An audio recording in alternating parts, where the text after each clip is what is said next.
মধু খেলে শরীরের যেসব উপকার পাওয়া যায়। ১. রোগ প্রতিরোধ ক্ষমতা বাড়ায়। মধুতে অ্যান্টিব্যাকটেরিয়াল এবং অ্যান্টিঅক্সিডেন্ট উপাদান থাকে যা দেহকে রোগ প্রতিরোধে সাহায্য করে। ২. ঠান্ডা কাশি কমায়।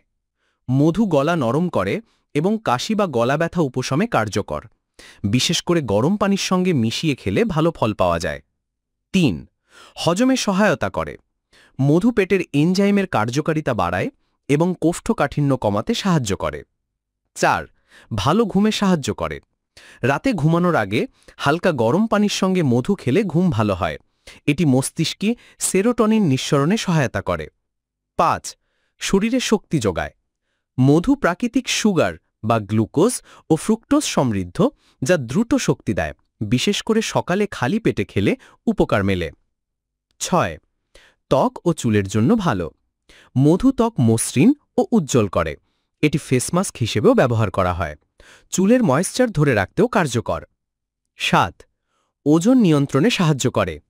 খালি পেটে লেবু পানি ও মধু মিশিয়ে খেলে মেটাবলিজম বাড়ে, যা ওজন কমাতে সহায়তা করে। ৮. হার্টের জন্য উপকারী। মধু রক্তে খারাপ কোলেস্টেরল কমায় এবং ভালো কোলেস্টেরল বা HDL বাড়ায়, যা হৃদরোগের ঝুঁকি কমাতে সাহায্য করে।